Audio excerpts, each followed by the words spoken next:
Which part seems paradoxical? Well, here's a person, and yet yes, there's this transparent quality where, for instance, the love that I feel for you is not personal. Yes.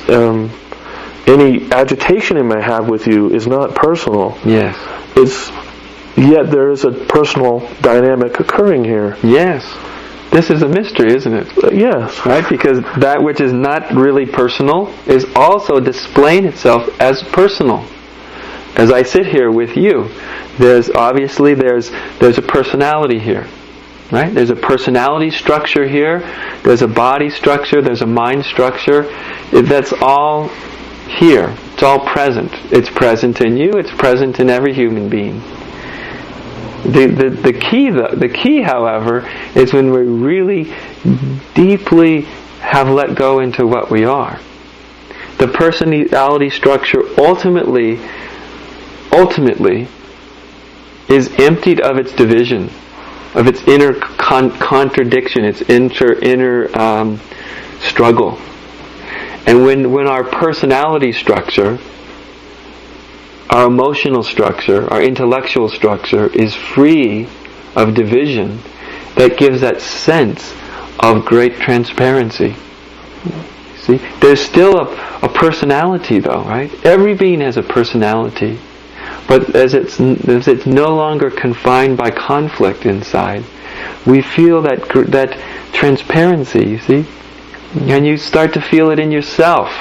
The more you start to see through your own inner contradictions, you start to feel in yourself a transparency where this that is awake is operating through a personality, but very transparently. It's not being distorted. It's not being distorted. And of course, there is a connectiveness, isn't there? There's an intimacy. Yes. There's a love that we both feel. That's the love when this transparency comes upon the two of us. Then there's a beauty. But it's very sublime. It's very sublime. It's very different than the ecstasies of passionate, personal, intimacy love. That's right. That's right. It's a very deep, tender, very intimate thing that can't really be. We can speak about it, can't we? But it can't really be directly put in words. But there it is. Very beautiful. That's right. That's right. This truth it is in relationship with itself. Meeting itself. That's sublime. That's sublime. To me, that's what love is. That's love. The other thing is love's imitator. The butterflies in the stomach and it's me and you against the world, sweetheart, and that's nice. That's a celebration of life. There's nothing wrong with that. That's more like passion than love. Right? Yeah. And when you've been with someone for a while, if there has been love, there's really been a connectedness of deep love, that it's only this unspoken, total sublime intimacy. This is what sustains. The other comes and goes. Passion sometimes, not so passion other times. You know what I mean? Worked up sometimes, not worked up other times. It's this sublime connectedness, though, that when we've surrendered to it, it's what we are, it's what the other is, and then that's what's in relation. And it's not personal.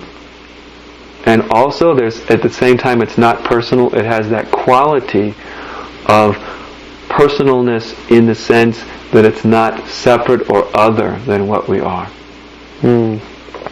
It's like a celebration of diversity without the loss of the sense of our oneness. Oh, this is beautiful. I couldn't have put it better myself. That's it. Thank you, Audrey. It's been great to be with you. Thank you. It's been wonderful to be with you too, Robert. Have a great flight home. Thank you. It's wonderful talking with you.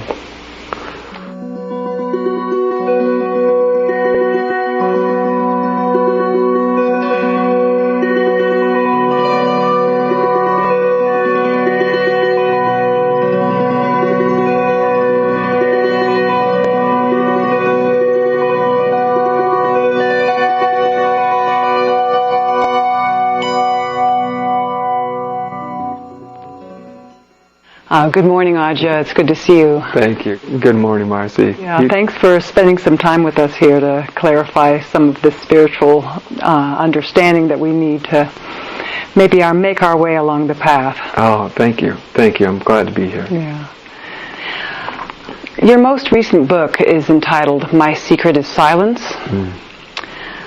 Could you talk about this secret, and does it help us to meditate, to approach this secret? Well, the silence itself really, it's sort of a play on words in a sense that silence really isn't a secret. I suppose to many people it is because it's always dismissed.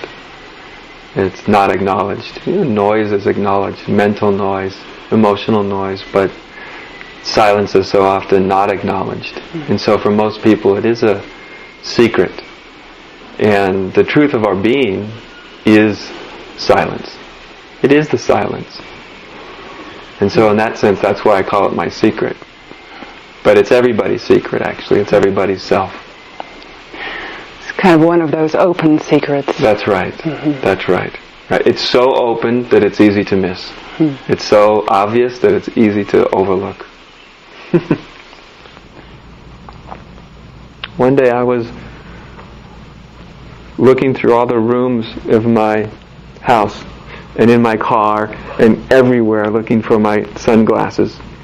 With light eyes, you're really prone to, bright light, you have to have sunglasses on all the time. At least I do. So I'm looking all over for my sunglasses, and after about 45 minutes of scouring the house, scouring the car, looking everywhere, I finally go in and I ask my wife, "Sweetheart, I can't find my glasses anywhere. Have you seen them?" And she just laughs at me and laughs and laughs, and she points to the top of my head. And I go, "Oh. This is how awakening is. This isn't a matter of great knowledge, right? It's not sort of an Einstein-like insight. Right? It's more like a slight embarrassment that you actually missed it for so long."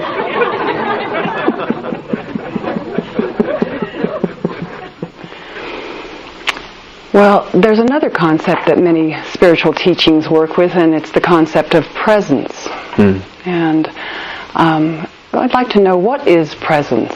What are they speaking of? Presence would be, I suppose, the sense of silence, the kinesthetic feel of silence. Its presence is something that's not conceptual.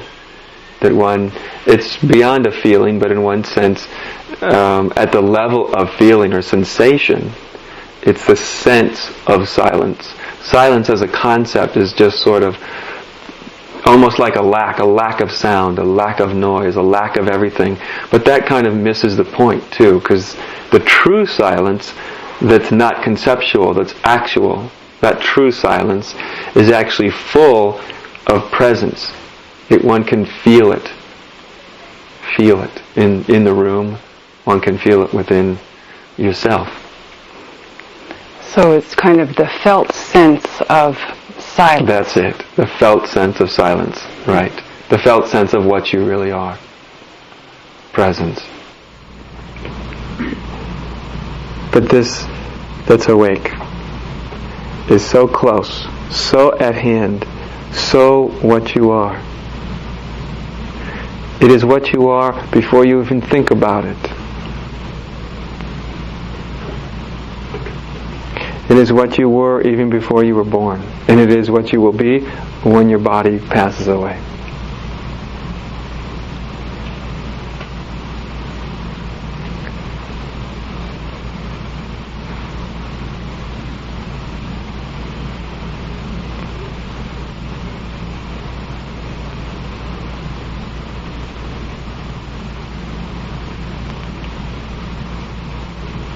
When the mind goes quiet, everything is there to be realized.